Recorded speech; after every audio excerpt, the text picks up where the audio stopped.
네, 안녕하세요. 반갑습니다. 공장 투자 이렇게 쉬워서 베스트셀러 작가이자 12년째 경기 남부 지역에서 공장 토지 전문 중개법인을 운영하고 있는 부동산 전문가 긍정K라고 합니다. 최근에 좀 이제 댓글들을 보면 대한민국 제조업 경기가 이제 좀 많이 어려워지다 보니까 우리나라 제조업 이제 망했다. 그래서 이제 뭐 공장은 투자하기도 좀 그렇고 실사용으로도 매입하기도 그렇다라는 좀 이런 의견들 꽤 많이 보고 있는데요. 그렇다면 실제 데이터를 통해서 현재 공장 시장의 거래량은 어떤지 이런 것들을 좀 살펴보고요. 그리고 요거를 통해서 저희가 어떤 인사이트를 가지고 앞으로 어떤 식으로 공장을 실사용자분들 내지는 투자자분들 입장에서 좀 대응을 해야 되는지 그런 부분에 대해서 한번 장기적인 어떤 방향성을 살펴보는 시간을 갖도록 하겠습니다. 일단은 대한민국 제조 뭐 망했다 아니면 뭐 우리나라 공장 시장도 같이 망했다 얘기를 좀 많이 하는데요. 요거 한번 결론부터 한번 말씀드려 볼게요. 지금 제가 요 띄워드리는 화면이 대한민국 최근 3개년치 전국 공장 거래량이에요. 그래서 여러분들 23년 1월부터 25년 5월까지 해가지고 요 데이터를 지금 쭉 보고 계신데 요거 보시면은 우리나라 지금 공장 시장 망해가고 있나요? 만약에 제가 봤을 때 우리나라 지금 공장 시장이 망해가고 있다라고 하면은 거래량이 아마 쭉 떨어졌을 거예요. 그렇죠? 근데 이 거래량 자체가 사실 어떻게 보면은 지금 현재 공장을 사용한 실사용자들의 어떤 심리를 좀 반영하는 중요한 지표 중에 하나라고 보거든요. 왜냐면 심리가 너무나 악화되면은 당연히 공장 매매 거래량 또한 엄청나게 떨어질 거란 말이죠. 근데 그럼에도 불구하고 지금 제조업 뭐 망했다, 제조업 어렵다라고 하지만 23년 1월부터 25년 5월까지 봤을 때 쭉 이 평균 한 900, 한 7, 80건 되는 그 평균선을 기준으로 해서 매월 이렇게 왔다 갔다 왔다 가면서 안정적인 어떤 그런 그래프를 좀 그리고 있어요. 그래서 23년 1월 달에 715건을 찍고 24년 2월 달에 420건 최저를 찍긴 했는데 이때는 구정이 끼어 있어 가지고 2월 달에 안 그래도 달도 짧지만 구정이 끼어 있다 보니까 실제 영업일수가 작아서 거래량이 좀 작게 나오는 거고 그때 일시적인 이벤트를 제외하고는 쭉 평균을 보이고 있다라고 보시면 될 것 같아요. 2024년 한 해 동안만 거의 전국 공장 거래량은 한 1만 1032건 정도가 거래가 됐어요. 전국 공장 거래량을 보셨을 때 지금 뭐 언론에서 말하는 것처럼 제조업이 다 지금 죽어나가고 있고 빈 공장이 막 흘러 넘치고 있고 막 금매가 쏟아지고 그런 느낌으로 보이시나요? 그렇죠. 전혀 아니죠. 그래서 저 역시도 현재 중개법인을 운영하고 있는 입장에서 지금도 스펙이 괜찮고 가격이 괜찮은 매물들은 꾸준히 거래가 잘 되고 있거든요. 물론 어렵다는 얘기가 많이 들리기도 하지만 오히려 지금 어려운 시기에서도 조용조용하게 돈 버시는 분들은 티를 안 내요. 그래서 그런 분들이 티를 안 내서 그렇지 임대로 쓰신 분들은 또 매매로 이렇게 해서 공장을 또 이제 구매를 하시기도 하고요. 자가 공장을 소유하고 있다가 사업을 조금 더 키우고 싶으신 분들은 좀 더 큰 공장을 매입하시기도 하고요. 어찌됐든 데이터로 봤을 때 언론에서 얘기하는 것처럼 공장 시장이 날개 없이 추락하고 있다. 그런 거는 아니라고 보여지는 게 저희가 명확하게 데이터로 좀 확인할 수가 있고요. 그러면 다음으로 이제 전국 공장 거래량을 봤으면은 경기도 공장 거래량을 제가 한번 보여드릴 건데요. 이것도 보시면 23년 1월 달에 273건으로 시작해가지고 쭉 오르락내리락 하면서 24년 2월 달에 구정이 껴있어서 영업일수가 작은 213건을 이제 최저점으로 좀 찍고 나서 다시 보면은 한 308, 90건이 평균인데 거기를 왔다 갔다 하면서 그냥 안정적인 공장 매매 거래량을 보이고 있어요. 그래서 거의 전국이랑 비슷하게 경기권도 비슷한 형태로 이제 공장 매매 거래량이 안정적으로 이렇게 좀 흐름을 보이고 있는데 이걸 딱 보셨을 때도 실제 현장 언론에서는 어떤 데이터를 들먹이면서 굉장히 좀 안 좋은 쪽으로 공장 시장을 좀 보고 있긴 하지만 실제 시장에서는 공장 거래가 그냥 안정적으로 평균을 이렇게 왔다 갔다 하면서 이루어지고 있구나라는 거를 보실 수가 있을 거예요.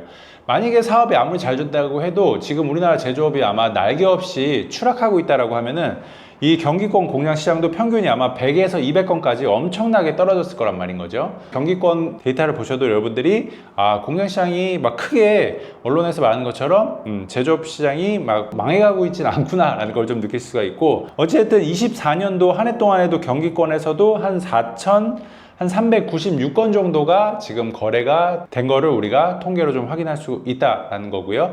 이 통계는 참고로 대한민국 이제 정부에서 제공하는 실거래가 데이터를 기준으로 해서 제가 이제 만든 자료입니다. 그래서 충분히 공신력이 있다라고 이제 보여주시면 될 것 같고요. 그렇다면 실제 최근에 제조업 경기가 좀 평균적으로 어려운 건 사실이긴 하거든요. 저 역시도 친한 제조업 대표님들한테 좀 얘기를 나누다 보면 전에는 좀 어렵더라도 대기업에서 얼마를 투자해서 뭐 내년에 좀 일감이 많이 풀릴 거다 이런 좀 희망적인 얘기가 많이 돌았다고는 하는데 최근에는 좀 이런 굵직굵직한 어떤 희망적인 얘기들은 좀 잘 없다라고 말씀을 많이 해요.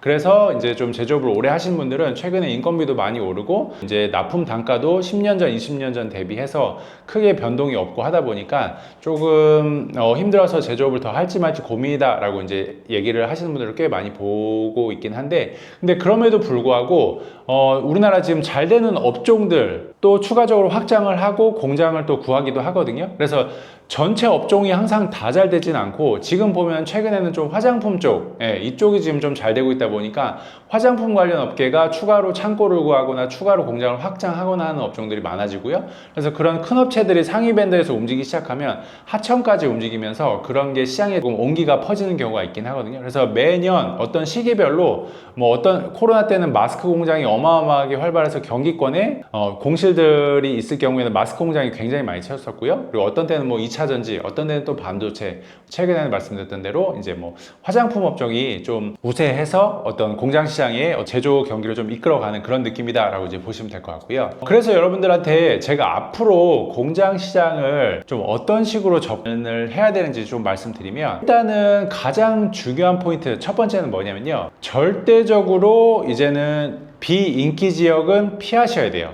그래서 제가 지도로 좀 말씀드리면요.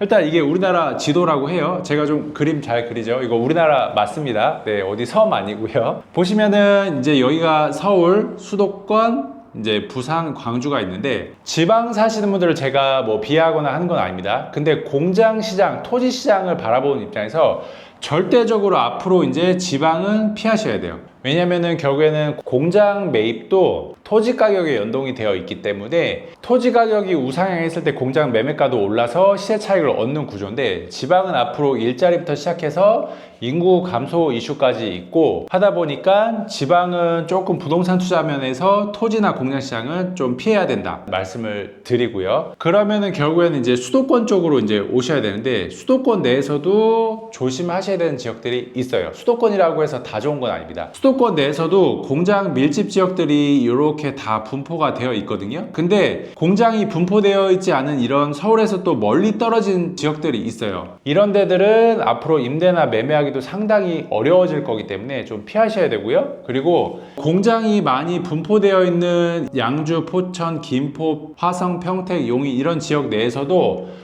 도심지가 가까운 쪽으로 좀 붙으셔야 됩니다. 그래야 나중에 내가 임대하기도 편하고요. 나중에 매매할 때도 편하고 그리고 지가도 안정적으로 올라서 철저하게 이제 이 공장 밀집 지역 내에서도 좀 도심지로 붙어서 급지가 최소 중급지나 상급지 되는 쪽으로 가까이 있는 공장을 매입하셔야 공장 투자로 좀 수익도 내실 수 있고 인력 수급도 용이하시고 제조업 관련 인프라도 좀 충분히 활용하실 수가 있을 거예요. 최근에 좀 공장 시장이 어렵다, 우리나라 지금 제조업 뭐 망하고 있다, 뭐 이런 얘기들이 너무나 많이 들리고 있기는 한데 데이터 거래량으로 봤을 때는 잘하고 계신 분들은 충분히 지금도 공장을 많이 매입을 하고 계시고 있고 그리고 거래량 자체가 어떻게 보면 지금 평균을 잘 유지하면서 안정적으로 지금 운영이 되고 있어요. 그리고 지금 어떻게 보면 이제 이재명 정부 들어서 그 시중에 돈을 많이 풀다 보면 돈 가치가 하락하면 결국에는 인플레가 발생을 하고 이거를 가장 잘 해지할 수 있는 수단이 결국에는 부동산이거든요. 그래서